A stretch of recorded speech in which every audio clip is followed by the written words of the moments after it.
আমি একটু ঘি দিয়ে দিই। দুটো ডিম পেস্ট করে ওখানে লবণ ছিটিয়ে দিই, গোলমরিচ। এবার এটা ঢেকে দিই। ডিম প্রস্তুত হতে আরও 3টে ডিম আমি ফেটিয়ে নিই ভালো করে। এখানে লবণ, মরিচের গুঁড়ো আর একটু গোলমরিচের গুঁড়ো দিলাম। চুলাটা বন্ধ করে দিচ্ছি। ডিমের সাদা অংশ সিদ্ধ হয়ে গেছে আর কুসুমটা কাঁচাই আছে। ডিম দুটো তুলে ফেললাম। আবার একটু ঘি দিয়ে দিই আর ফেটানো ডিমটা দিয়ে দিই, ঢাকা দিয়ে দিই। একটু উল্টে দেই, উল্টে দিলাম।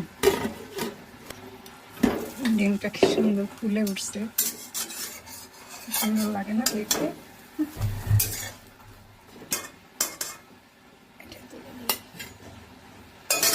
আর একটু ঘি, আলু সেদ্ধ,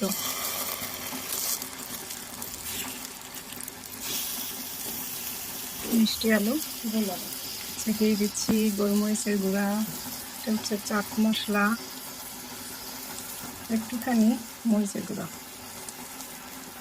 আলু সিদ্ধ হয়, জাস্ট একটু এপাশ ওপাশ করে নেব ঘিয়ের মধ্যে।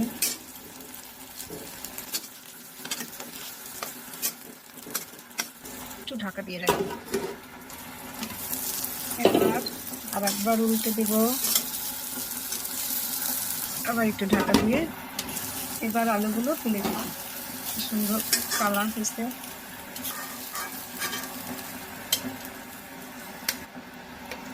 সুন্দর হয়েছে না প্লেটটা? প্লেটটা পরে সাজিয়ে দেখাবো। আবার একটু ঘি দিয়ে দিই। হয়তো ভাবছেন এত ঘি, আসলে সব খাবার তো প্রতিদিন হয় না, মাঝে মধ্যে একটু করি কারি পাতা। তারপর হচ্ছে রসুন কুচি, 2টো কাঁচামরিচ, রসুনটা একটু লাল করে ভেজে নেব, সুন্দর একটা ফ্লেভার। এবার দিয়ে দিব মাশরুম, দারুণ ফ্লেভার দিয়েছে। লবণ দিয়ে দিই, গোলমরিচের গুঁড়া দিয়ে দিলাম,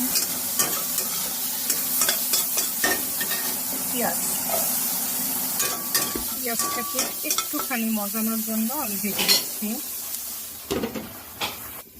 দেখে নিই পেঁয়াজটা একটু মজলেই হবে।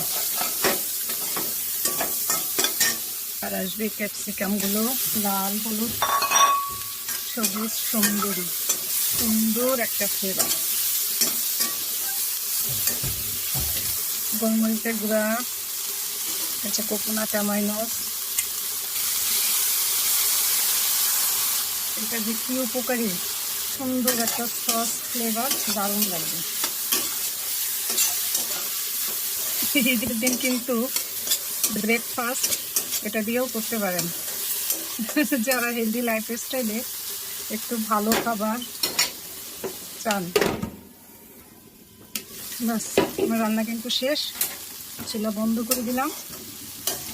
দেখে কি সুন্দর কালারফুল একটা ব্রেকফাস্ট। এবার এখানে সাজিয়ে নেই। এটা তিতিরের জন্য। দেখেন কি সুন্দর পরিবেশনা। এইভাবে কিন্তু ঈদের দিনও আপনারা গেস্টকেও পরিবেশন করতে পারেন, নিজেরাও পরিবেশন করে সুন্দর করে খেতে পারেন, বাচ্চাদেরকে দিতে পারেন।